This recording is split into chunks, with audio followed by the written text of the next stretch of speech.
I like to say Hotep, and I'd like to thank Dr. Gloria Latimer Peace for having me as a guest speaker here today.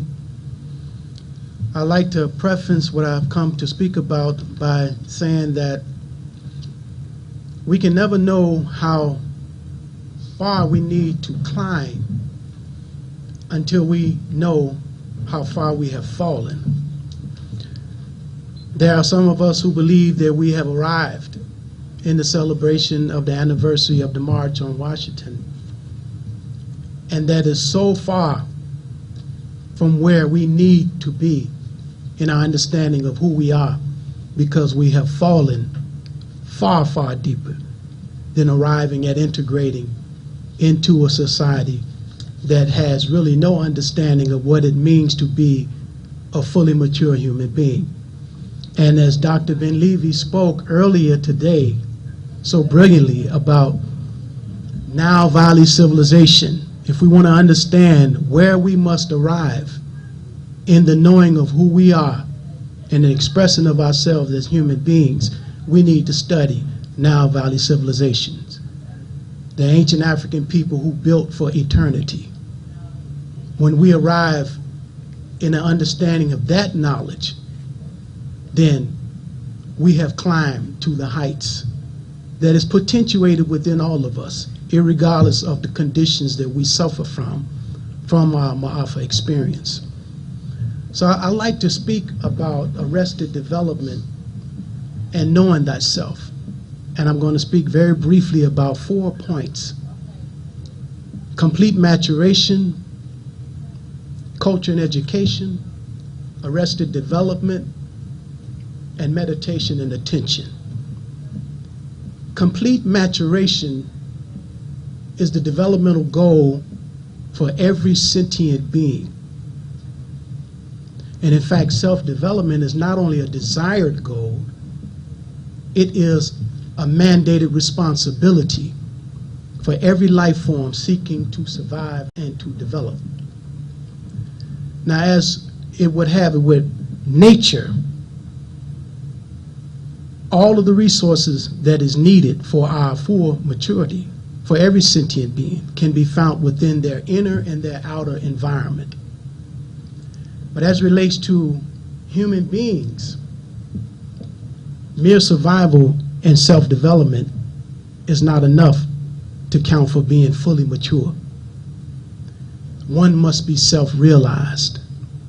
One must know thyself, as our ancient African ancestors used to say, as an expression and an instruction. Our ancient African ancestors used to say, worship the gods if you must, but first know thyself. Self-knowledge is not only the aim of life, it is the key to all forms of liberation, it is the solution to all problems, and it is the source of real power. We are to become knowing beings. The ancient Egyptian called it Reiki beings. We have a knowing principle within us that must be nurtured. And we are to know ourselves across all the levels and dimensions of our being.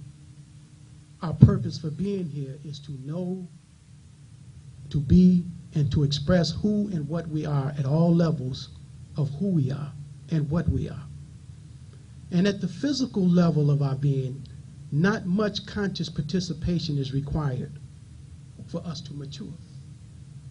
When we grow in age, we will see physical changes taking place which will reflect maturity with respect to the functionality and the development of this physical body.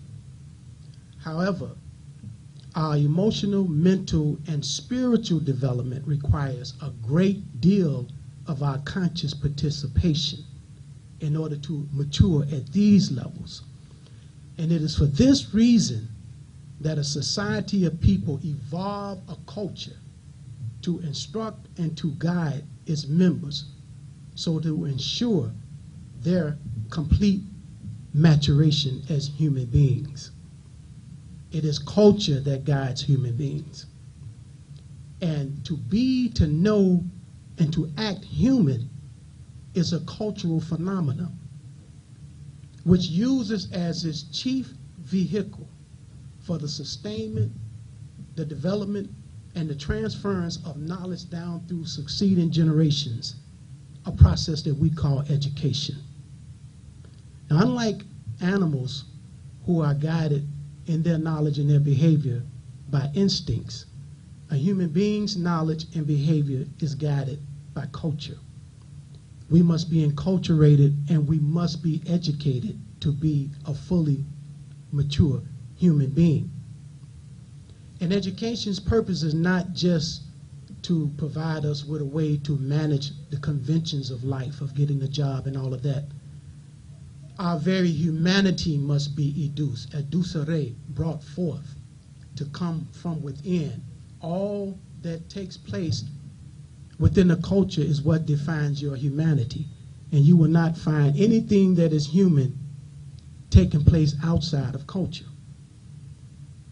Now, with this said, a people living within a society who are not being educated within the context of their own history and culture will suffer from a condition of arrested development, because culture is related to growth and development. And when you are not being educated from your culture, true education, which is not about information coming into your brain, it is about the knowledge that you are being brought forth. Not only your humanity must be educed, but your divinity is to be educed also. You will find out that the divine that you are searching for, you are already that.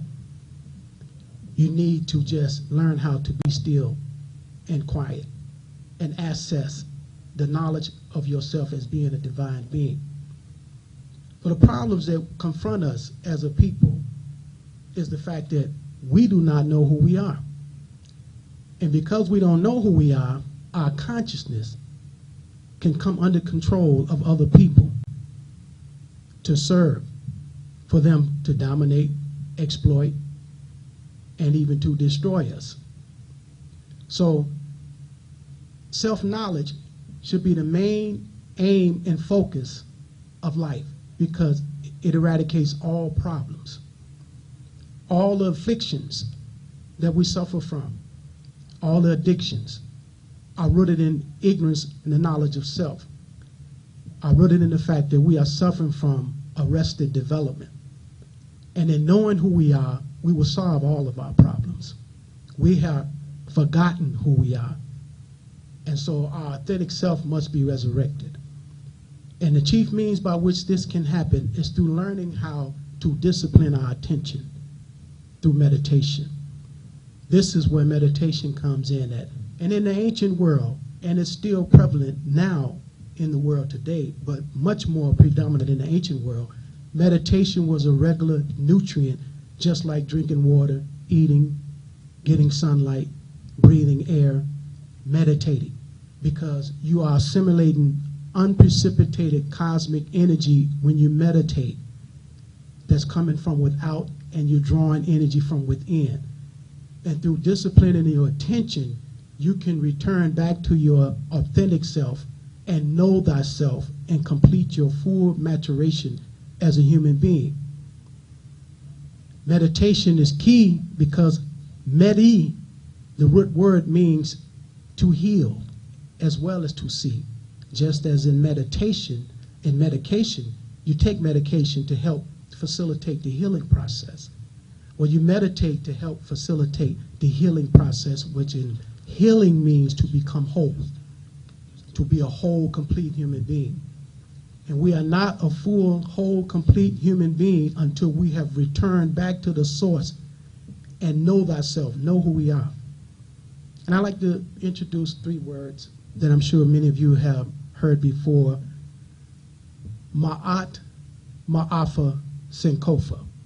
Ma'at was the era where we lived with a knowledge of self and built for eternity. All of the pyramids and temples along the Nile Valley River Those were built by African people during the prosperity of Ma'atian years, where they had a knowledge of self. And then we went through an era of Ma'afa, which we had one of the speakers so brilliantly spoke on earlier today, where we lost the knowledge of self, terrorism, abuse, afflictions, and now we do not know who we are. What we need to do now is utilize the word Sankofa, which our brother Kwesi spoke earlier in his libation. We need to return to the source and resurrect who we are as a people to solve all of our problems. Right now, we're still in the Ma'afa area. We're still under attack. We still are being abused. We still are being exploited. But we need to move more into a Sankofa era and bring back not just historically what was ours, but that which is even beyond history, our spiritual identity, knowing ourselves. And then we will know that who we truly are is a spiritual being having a human experience. And the way to do that is to discipline our attention, because it is through attention that you become aware of everything that takes place in your mind as knowledge. You become knowledgeable through attention. And attention is the hinge, whereas it can take you up or take you down, depending on what you pay attention to. And meditation is primarily about disengaging your attention from the physical, emotional, and psychological complexes that is producing the ignorance that is causing you to not know who you are. Because you can never not be who you are, because that is the reality, and reality always is. But you can be unaware of who you are. And this is why it's through the disciplining of your attention that you can come into a knowledge of who you really are and thus solve all of your problems. So if we want to solve our problems as a people, it's going to take returning to a knowledge of self so that we can climb back up to where we were in the Ma'atian age and then build for eternity and live prosperous as the kings and queens, divinely as we were then and as we still are now, except for our attention is not in the right place.